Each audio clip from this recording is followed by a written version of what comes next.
عسلامة، مرحبا بكم في فيديو جديد من تحضيرات رمضان.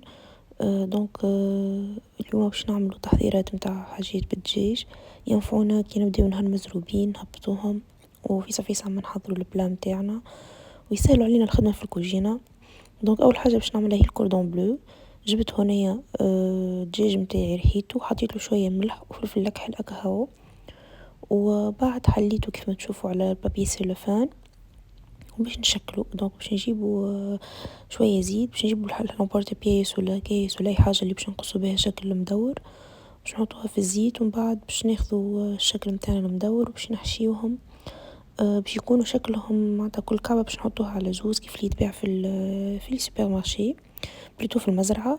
هوني حشيتها بجامبون وفرماج، نجمو تحشيو بلي انتو تحبوا وباي نوع بيان سور. انا هوني حشيت بموتزاريلا، تنجمو تحشيو نتوما باي نوع متاع جبن اخر. تنجمو تعملوها جبنه كهو، تنجمو تعملوها جامبون كهو كيف ما تحبوا. وبالنسبه للكوردون بلو متاعنا نجمو نعملو طريقه اسهل من هكا، هي ان نحلو البات كلها ومن بعد نحشيوها ونرولوها، نعملوها في شكل رولو طويل. ومن بعد كيف نجيو باش نطيبوها، نفوروها نقليوها ومن بعد نقصوها روندليت. مي انا حبيت نعمل الفورم اللي هي تتباع باش كل واحد ياخذ هكا كعبه ولا زوز، حسيتها احلى واسهل. ما نعرفش كيف ما تحبوا. كيف ما تشوفوا لنا حشيتهم اشتار كأنهم شكلهم كيف البريك الدانوني، وللي كملت الكمية متاعي الكل. بالنسبة للتغليف، بويسكو احنا باش نستحوذ بيه في الكونجيلاتور، ما لازمش نحطو فيه عظم. فاللي باش نعمل باش نجيب شوية فارينة، باش نحلها بشوية ماء، تكون التكستور متاعها كيف تكستور الكريب ولا ارخف شوية من تكستور الكريب كيف ما تشوفوا عندكم في الفيديو. باش نجيبوا الشابلور متاعنا اللي هو الخبز المرحي. انا الخبز المرحي نفوحه بالفحات، كليل، زعتر، ريحان اللي هو الحبق، ملح، فلفل اكحل، فلفل احمر، تابل. وسينو تنجموا تحطوا عليه حتى شيء كيف ما هو وكهو. كيف ما تشوفوا هنا حطيت شويه ملح وفلفل اكحل على الخلطه متاع الفرينه والماء. نحط الكوردون بلو متاعي في وسط الخلطه متاع الفرينه، بعد نحطه في الشابلور. كان حسيتوا الطبقه متاع الشابلور خفيفه، تعاودوا تحطوه مره اخرى في خلطه الفرينه وتعاودوا تغطيوها بالشابلور. بالنسبه للاحتفاظ متاع الكوردون بلو، انا حطيته في حكه واحده كل مع بعضه. الفايده بين الطبقه والطبقه تحطوا ورق الخبز هيك بابي كويسون باش ما يشدوش في بعضهم. ولا تنجموا تحطوا ساشي بلاستيك، بابي سيلوفان، اي حاجه معناها مهم حاجه تعزل ما بين الطبقه الاولى والطبقه الثانيه.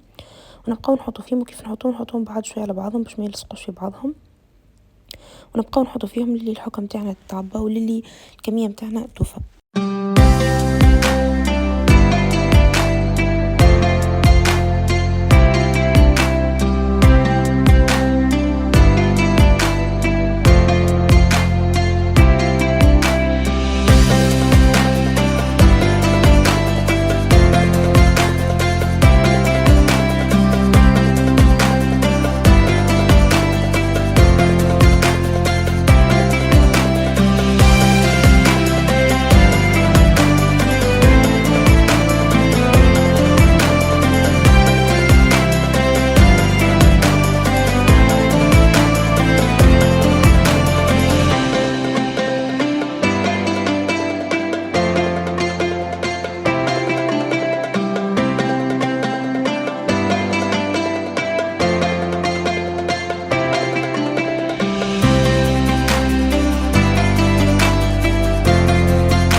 بالنسبه لكيفاش باش نخبيوه، باش نحط الحكه في الكونجيلاتور. كيف نجي باش نحشي الكوردون بلو، نخرج عدد الكعبات اللي حشي بيهم ونرجع الحكة للكونجيلاتور من غير ما نذوب الدجاج اللي في وسطها. هكا علاش قلت لكم لازم نحطوا طبقة عزل بين الطبقة والطبقة ونحطوهم بعض باش ما يلصقوش في بعضهم باش كي نجيو نستعملوهم يجونا ساهلين. الوصفة الثانية باش تعمل فيها فخاذ الدجاج، خديت هنا فخاذ الدجاج البارتي اللوطانية، انا خديت فخاذ كامل قسمته على زوز. البارتي اللوطانية اللي هي البيلون خديت منها حطيت عليها ملح، فلفل احمر، تبلو كروية، قرفة، سكنجبيل و فلفل مهروش ولا هروس، وباش نحط مغرفة هريسة وحطيت شوية فلفل اكحل. بالنسبة للفخاذ هذوما حبيت نعملهم دجاج حار باش نعملهم في وصفة ان شاء الله باش تشوفوا في شهر رمضان.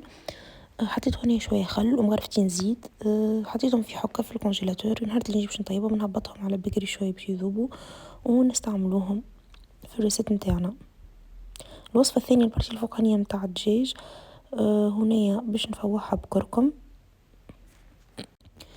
دونك عطينا كركم باش نحطو تبلو كروية، وباش نحط شوية فلفل اكحل وملح، وباش نحطو زيادة زنجبيل، باش نحطو شوية زعتر، كان عندكم كليل تنجمو تحطو كليل، وحطيت هنايا مغرفة كبيرة متاع ماكلة معترد، ومش اوبليغاتوار بيان سور كيف ما تحبوا. اما من الحاجات معناتها اللي تبدل تفرق في مطعم الدجاج في الوصفة هذه هو العسل. حطيت هنا مغرفتين عسل، ما يقارب مغرفتين عسل معناها. العسل اللي يعطيها مطعم بنين ويطري الدجاج إضافة مزيانة. وحطيت شوية زيت نباتي باش نحرك كل شيء، وكيف كيف باش نحطها في حكة في الكونجيلاتور. نهار اللي نجي حاجتي بها نهبطها تذوب شوية ونطيبوا بها. اخر وصفة عنا هي الشاورما. دونك جبت هنا صدور دجاج، الدجاج اللي في الفيديو كل راني غسلته من قبل بيان سور وحطيته في الليم والفارينة ونظيف معناها. دونك باش نربح المراحل معناها، دونك نظفت قبل ما نبدا نصور. هنا باش نقص الشاورما متاعي في شكل الشاورما تكون طويلة وجويدة. نقص الكمية اللي عندي الكل.